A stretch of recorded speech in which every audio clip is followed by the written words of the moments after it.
L'art moderne ne peut naître que lorsque les signes deviennent des symboles.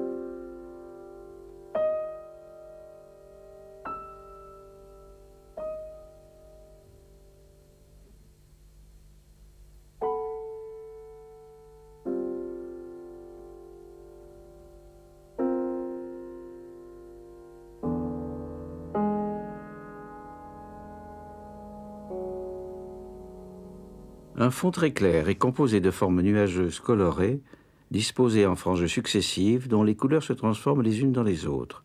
Violet, vert jaune, bleu ciel. À gauche, une zone claire à dominante jaune. Elle est striée de nombreuses lignes fines, parallèles ou rayonnantes, de figures géométriques, cercles, demi-cercles, carrés, rectangles, trapèzes. À droite, une zone sombre et dense à dominante rouge et bleue, où se chevauchent de manière plus compacte carrés, cercles, losanges, damiers, figures contournées. Elle est traversée en diagonale par une épaisse ligne sinueuse noire et une barre, elle aussi noire, surmontée de triangles sombres.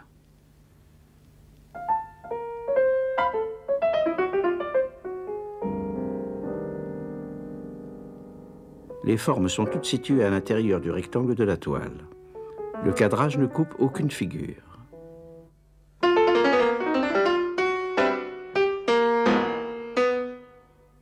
Peint entre mars et mai 1925, Jaune, rouge, bleu a été exposé dès l'été à Zurich, puis l'année suivante dans diverses galeries.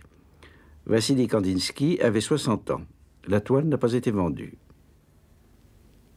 Mise en dépôt par Nina Kandinsky, la veuve du peintre, au Musée national d'art moderne de Paris, le tableau ensuite fait partie d'une donation lors du transfert des collections du musée vers le centre Georges Pompidou, ouvert en 1977. Cette donation était complétée en 1981 par le legs de tout le fonds d'atelier du peintre.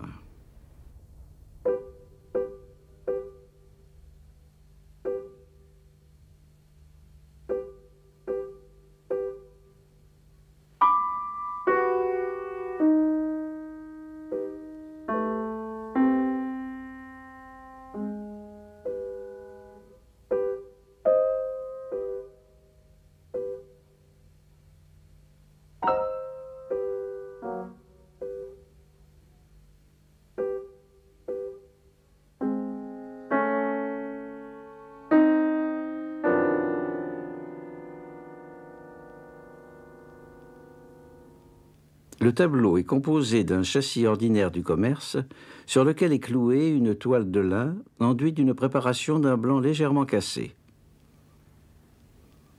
De nombreux pigments ont été utilisés.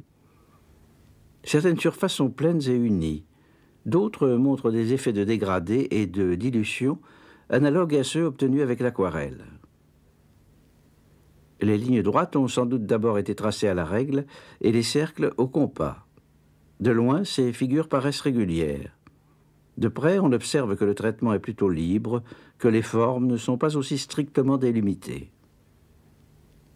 Les couleurs sont mates et disposées en aplats.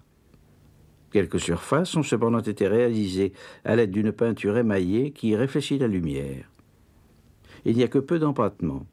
Les touches ne sont visibles que dans ces empattements. Partout ailleurs, les couches de peinture sont légères, la toile très peu chargée. Au revers sont inscrits à la peinture noire le monogramme du peintre, le numéro d'inventaire, 314, la date, 1925, et le titre en allemand, Gelb, Rot, Blau, c'est-à-dire jaune, rouge, bleu. Ces indications sont reportées dans le catalogue domestique, une suite de cahiers où Kandinsky enregistrait ses œuvres à l'aide d'un croquis sommaire. Et figurent aussi les dimensions du tableau, 1,27 m sur 2 m. Jaune, rouge, bleu est souvent cité comme un tableau exemplaire de l'art abstrait. Kandinsky est en effet un des tout premiers à avoir produit de façon continue des œuvres non figuratives. Il est aussi un des premiers peintres à avoir fait la théorie de cette nouvelle forme d'art. Alors qu'il était encore étudiant à Moscou, hésitant entre plusieurs orientations, Kandinsky fut marqué, lors de la visite d'une exposition, par une des meules de Monet. J'étais incapable de la reconnaître. et ne pas la reconnaître me fut pénible. Je trouvais également que le peintre n'avait pas le droit de peindre d'une façon aussi imprécise. Je sentais confusément que l'objet faisait défaut au tableau, et je remarquai avec étonnement et trouble que le tableau non seulement vous empoignait, mais encore imprimait à la conscience une marque indélébile, et qu'au moment toujours les plus inattendus, on le voyait avec ses moindres détails flotter devant ses yeux.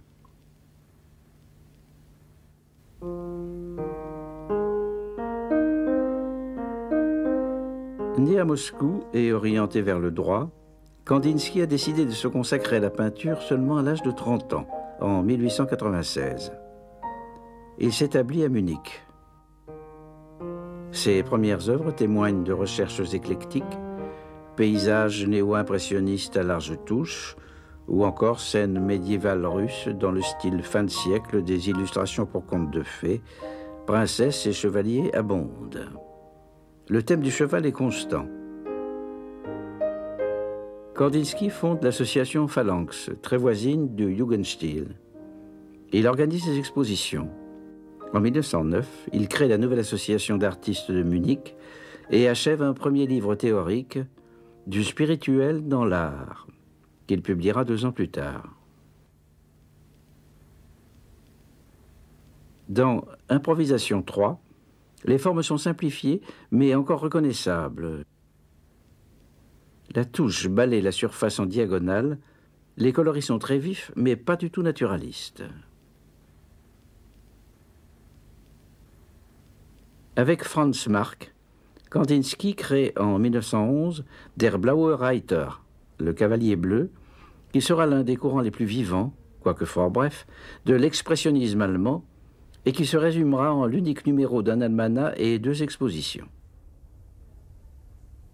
Kandinsky, à cette époque, classe ses tableaux achevés en 3 catégories.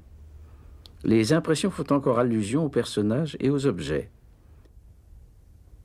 Impression 5, parc. Impression 3, concert. Les improvisations traduisent les élans subjectifs du peintre. Improvisation 19. Improvisation 34, Orient. Enfin, les compositions correspondent à une pure recherche de l'abstraction. Composition 6. Composition 7. Peu à peu est né un nouvel espace pictural. Les repères ont disparu, il n'y a plus ni sol, ni ciel, ni horizon, et dans la fenêtre de la toile flottent des formes qui ne sont pas attribuables à des objets précis.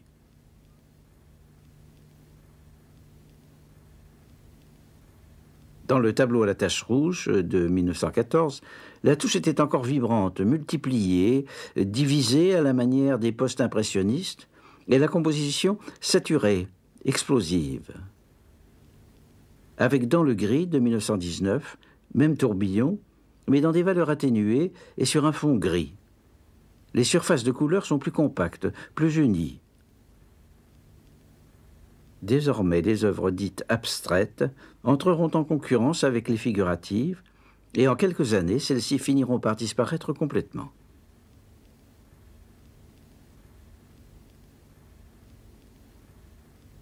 Rentré en Russie à la déclaration de guerre, Kandinsky participe aux réformes dans l'enseignement artistique qui suivent la révolution bolchevique.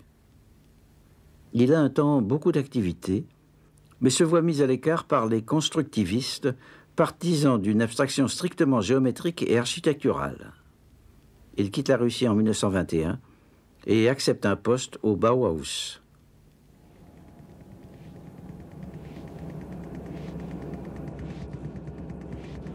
Fondé à Weimar en 1919 par l'architecte Walter Gropius et transféré à Dessau 6 ans plus tard, le Bauhaus, ou Maison de la Construction, est une école des beaux-arts issue d'un projet ambitieux.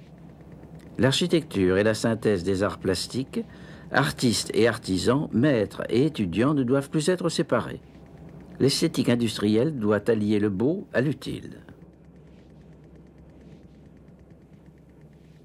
Le style fonctionnel du Bauhaus marquera tout le XXe siècle. Kandinsky occupe le poste de maître de forme à l'atelier de peinture murale. Il est aussi chargé, avec Paul Klee, d'un cours sur la théorie de la forme pour les étudiants débutants. Ces cours lui permettent de préciser ses principes et lui laissent des loisirs pour peindre.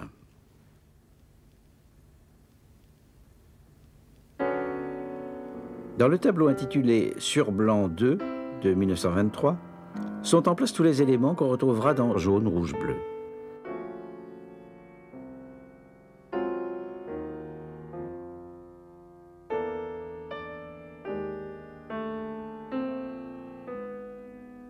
Toute une tribu de figures personnalisées s'impose au regard du spectateur et se retrouve d'un tableau à l'autre comme les jalons d'un univers devenu soudain familier. Les tableaux, pendant ces années d'enseignement, montreront des formes surtout géométriques. Quelques cercles, 1926. Sur les pointes, 1928. 13 rectangles, 1930. Léger, 1930. Parmi les cours que donnait Kandinsky figurait le dessin analytique. C'était une sorte d'interprétation par le dessin des relations entre les objets et des structures mêmes de ces objets. Ainsi, à partir d'une série de photographies de la danseuse Grete Paluca, il traduit les axes du corps en groupes de lignes qui suggèrent les mouvements et les tensions énergétiques. Kandinsky voulait en faire une éducation de la vue, une façon de saisir les éléments constitutifs des objets, leurs lignes de force, les tensions qu'ils expriment. Ces réflexions, il les concrétise avec points, lignes, plans, essai d'une théorie de l'art. Pour le peintre, le point est l'être élémentaire. Aujourd'hui, un point dans un tableau dit beaucoup plus qu'un visage humain. La ligne, c'est le point qui a perdu le repos. Elle est direction, elle est tension. À la forme graphique de la ligne correspond la forme picturale de la couleur. À la verticale, à l'horizontale, aux diverses composantes du plan correspondent des couleurs ou des sonorités.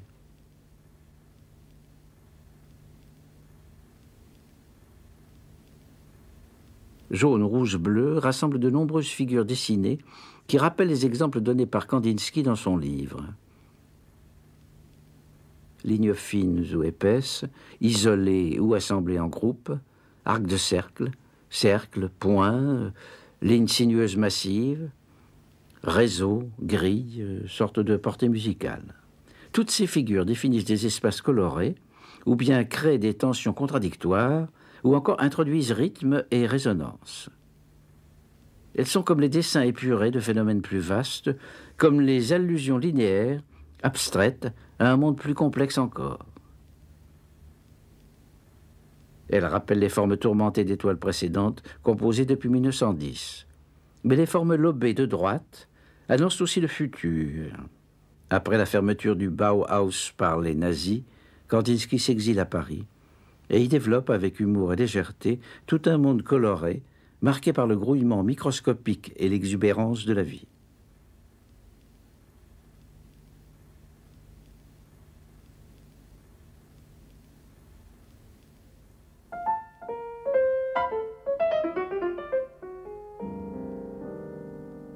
De prime abord, jaune, rouge, bleu semble aussi une application des théories sur la couleur enseignées à l'époque par Kandinsky. Mais tout en s'appuyant sur les théories scientifiques modernes et en les intégrant à ses cours, le peintre privilégie l'opposition entre le bleu et le jaune formulée par Goethe dans sa théorie des couleurs. Ainsi, dans Jaune, Rouge, Bleu, pour rappeler les qualités propres de ces deux couleurs, le peintre a concentré les figures noires à droite, autour du bleu, et les figures claires ou blanches à gauche, autour du jaune. Les grilles colorées sont plutôt rassemblées au centre, autour du rouge.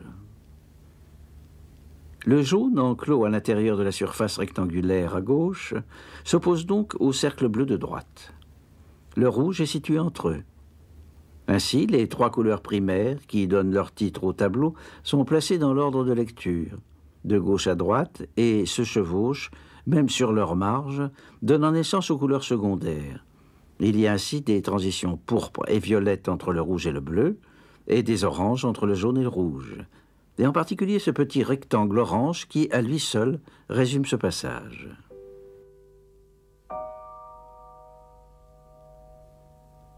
Parmi les travaux que donnait Kandinsky à ses étudiants, figuraient des exercices sur le contraste simultané. Si deux couleurs diffèrent par leur clarté, la plus claire paraît encore plus claire, la plus sombre encore plus sombre. D'autres exercices étaient pratiqués sur les échelles de tons, sur les mélanges de couleurs, sur les complémentaires, sur les contrastes de clarté. Dans jaune, rouge, bleu, plusieurs de ces systèmes se retrouvent. Le jaune devient plus vert, et donc plus froid, dans la zone brumeuse, en haut à gauche. Le cercle bleu, en s'ouvrant, semble laisser échapper vers la gauche toutes sortes de figures, jaune, rouge, pourpre, violet, qui réchauffent le centre de la toile. L'opposition de base est partout répercutée. Nuée jaune autour du bleu, nuée bleue autour du jaune. Et la partie gauche du tableau est bordée de violet, couleur complémentaire du jaune. Autres oppositions, cercle blanc, cercle noir, carré noir et blanc du damier. Mais ce qui accaparait surtout l'attention de Kandinsky, c'était les rapports entre couleurs et formes. Son désir profond de la synthèse des arts lui avait fait attribuer des teintes aux formes élémentaires. En découlent aussi pyramides, cubes et sphères.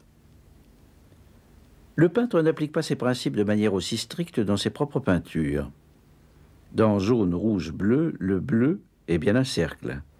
Et il y a plusieurs carrés ou losanges dans la zone rouge formant une grande croix. Mais le jaune ne correspond pas à sa figure de base, le triangle. Il apparaît sous la forme d'un rectangle ouvert.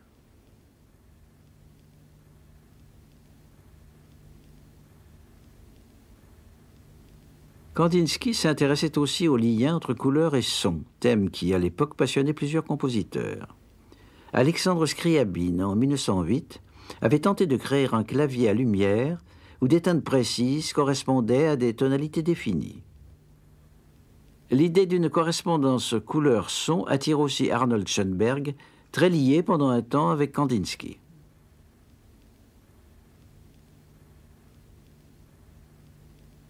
Le peintre avait lui-même, avant la Première Guerre mondiale, écrit plusieurs compositions scéniques alliant peinture, musique, chorégraphie et lumière. Les couleurs y étaient parfois comme de véritables acteurs. Plans et maquettes furent préparés par le peintre, mais ces essais n'eurent pas de suite de son vivant. Ce rêve d'une synthèse des arts entraîna plusieurs fois Kandinsky dans d'autres projets. Ainsi, en 1922, il compose une suite de peintures murales pour l'exposition de la Jury-Freie à Berlin. Les murs d'une grande pièce octogonale avaient été couverts de toiles noires sur lesquelles se détachaient des motifs clairs et contrastés. Le visiteur était immergé dans un espace purement pictural, illusoire.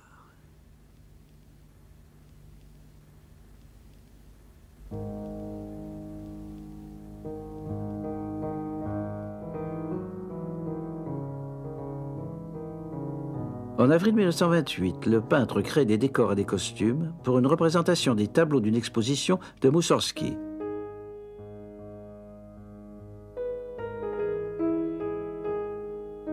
C'est pour lui à la fois un regard nostalgique jeté sur le passé russe et une transposition théâtrale des formes et des couleurs de sa peinture.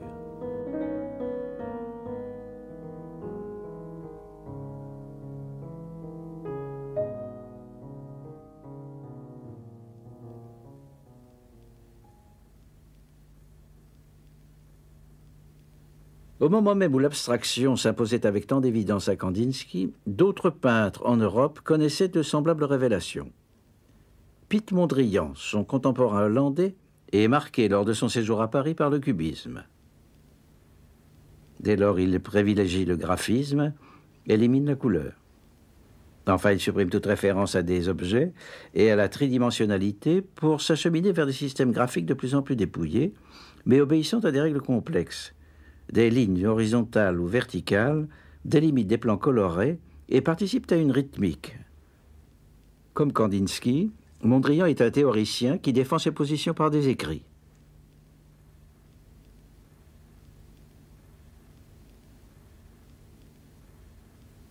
Casimir Malevich, qui a débuté par des peintures d'inspiration impressionniste puis fauve, participe aux manifestations de l'avant-garde russe à Moscou et à Saint-Pétersbourg. En 1915, il montre ses premières toiles abstraites et publie son manifeste du suprématisme. Attaché à la forme et à son rapport à l'espace, il prétend atteindre à l'essence même de la forme et élever la peinture à la perfection, au suprême. À partir des années 20, l'abstraction devient un des courants dominants dans le monde, avec ses manifestes, ses écoles, ses tendances. Les partisans de l'art abstrait pensent qu'il est le stade le plus achevé d'une évolution calquée sur le modèle du développement technique. Mais des peintres, parmi les plus importants, restent toujours attachés à la figuration.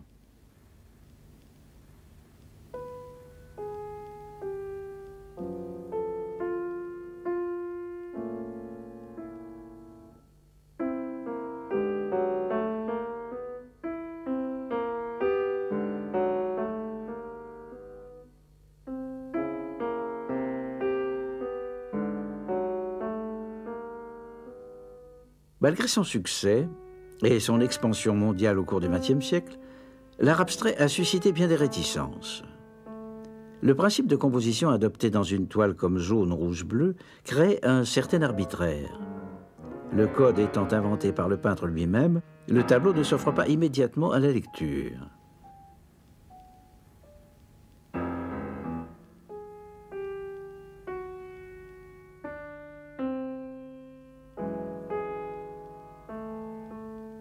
Mais tout visiteur de musée se pose ou pose à d'autres les inévitables questions. Qu'est-ce que ça représente? Ou encore, qu'est-ce que ça signifie? Certains proposent de n'y voir que la stricte application des cours théoriques du Bauhaus, succession des couleurs primaires, opposition entre complémentaires, contraste de clarté, polarité jaune-bleu, association forme-couleur. La toile serait ainsi à lire comme une sorte d'équation appliquée entre la pédagogie et la démonstration savante. D'autres préfèrent insérer le tableau dans l'histoire des formes.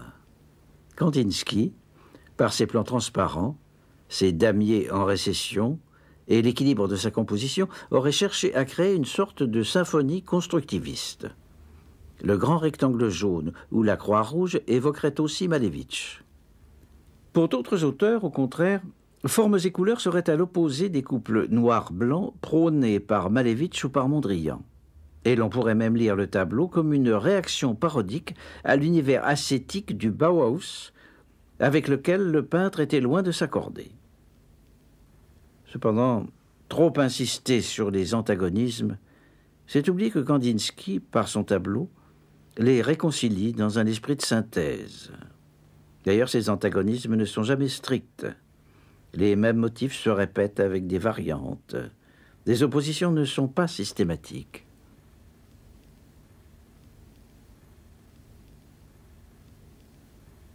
Le spectateur qui scrute un tel tableau peut difficilement s'empêcher d'y ordonner les lignes et les couleurs, de les faire coïncider avec des éléments figuratifs. Ainsi, dans la surface claire de gauche, il est difficile de ne pas percevoir des formes familières. Un profil humain à l'œil rouge et noir qui rappelle les têtes composées ou encore des figurations du soleil. Soleil en éclipse ou même soleil symbolisé par des rayons et qui peut être vu aussi comme un œil stylisé. Dans la partie droite, on distingue des formes organiques contournées. Un auteur en conclut qu'il faut voir dans ce tableau une allégorie des sens et de l'opposition couleur-musique. Aux images stylisées de l'œil et de la lumière, à gauche, correspond l'allégorie de l'oreille représentée à droite par les formes lobées. La ligne noire et sinueuse à droite évoque la queue d'un monstre ou un serpent. Les masses bleues, rouges, violettes autour évoquent la lourdeur animale. La barre rectiligne noire, telle une lance, maintient cette ligne dans la partie droite. un auteur évoque le combat de Saint Georges contre le dragon. Kandinsky possédait une icône du XIXe siècle représentant Saint Georges. À plusieurs reprises, le peintre a traité ce thème, qui concentre d'ailleurs deux des motifs les plus courants de son œuvre, le cheval et le combat. L'affrontement qui se déroule dans jaune, rouge, bleu a lieu sur un fond chargé de nuées colorées, mouvantes et évanescentes. Nous sommes donc dans un espace évoquant une scène céleste, infinie, un espace auquel la peinture classique a eu souvent recours. Le peintre transforme les couleurs en des personnages mythologiques qui se fuient, se combattent, se retrouvent et s'accouplent, engendrant de nouvelles couleurs et de nouvelles formes.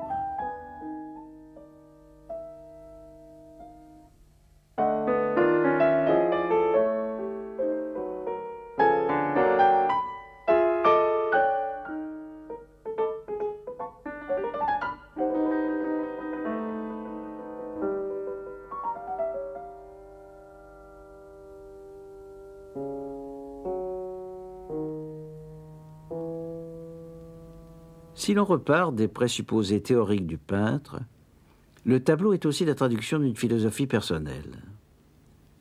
Dans ses écrits, Kandinsky insiste sur l'opposition extérieure-intérieure et affirme la prééminence absolue d'une nécessité intérieure. La forme est l'expression extérieure du contenu intérieur. Le tableau relève de l'extase, de l'illumination, de l'apparition. La toile est comme une surface vierge où viennent s'inscrire des formes graphiques profondes, une traduction de la pensée, de l'invisible. La création de l'œuvre est une création du monde. Le peintre a été très influencé par la théosophie de Rudolf Steiner, cette résurgence de spiritualisme en réaction contre la société technique de la fin du XIXe siècle. Dans sa lignée, Kandinsky croit à l'avènement d'un temps où régnera la grande spiritualité. Et le peintre lie ses réflexions à sa théorie de l'art. Plusieurs de ses toiles sont sans doute des tentatives pour traduire certains états mystiques. Les formes rondes entourées de halos, les nuées lumineuses et colorées, sont peut-être inspirés d'écrits théosophiques. Il s'agirait de montrer la supposée aura de l'âme humaine, de rendre les courants spirituels par les vibrations des lignes, des couleurs et des formes. Mais si jaune, rouge, bleu rappelle discrètement ces thèmes nébuleux des années symbolistes, il marque aussi un effort pour aller vers la rigueur décorative du Bauhaus. Le tableau serait ainsi la trace de l'ambivalence des sentiments de Kandinsky à cette époque. Le peintre a sans doute été influencé aussi par la religion chrétienne orthodoxe. Dans les icônes russes, il y a des décors stylisés ou géométriques, des damiers, des pointillés, des carrelages, des signes liturgiques noirs et blancs. Il est difficile de ne pas mettre en parallèle ces images avec celles de Malevich ou de Kandinsky. Mais la parenté n'est pas seulement plastique. Peut-être faut-il voir dans la naissance de l'abstraction au début du XXe siècle le retour d'un courant iconoclaste. À Byzance, au 8e et 9e siècle, les iconodules, partisans des images, s'opposèrent aux iconoclastes, adversaires de toute représentation des figures divines. Ce refus de la représentation des corps, parfois même des objets, ressurgit au cours des siècles dans les courants mystiques ou prophétiques. Si Dieu a fait l'homme à son image, l'homme ne doit pas se risquer à représenter la figure divine, ni aucune de celles qui en découlent.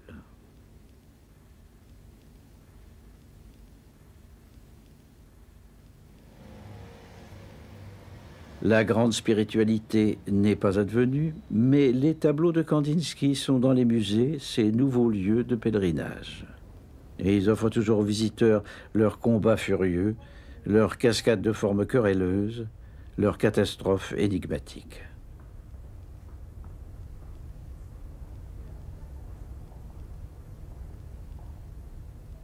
J'arrivais chez moi avec ma boîte de peinture après une étude, encore perdu dans mon rêve et absorbé par le travail que je venais de terminer, lorsque je vis soudain un tableau d'une beauté indescriptible, imprégné d'une grande ardeur intérieure. Je restai d'abord interdit, puis je me dirigeai rapidement vers ce tableau mystérieux, sur lequel je ne voyais que des formes et des couleurs et dont le sujet était incompréhensible. Je trouvai aussitôt le mot de l'énigme. C'était un de mes tableaux qui était appuyé au mur sur le côté. J'essayai le lendemain de retrouver à la lumière du jour l'impression éprouvée la veille devant le tableau. Mais je n'y arrivai qu'à moitié. Même sur le côté, je reconnaissais constamment les objets et il manquait la fine lumière du crépuscule. Maintenant j'étais fixé. L'objet nuisait à mon tableau.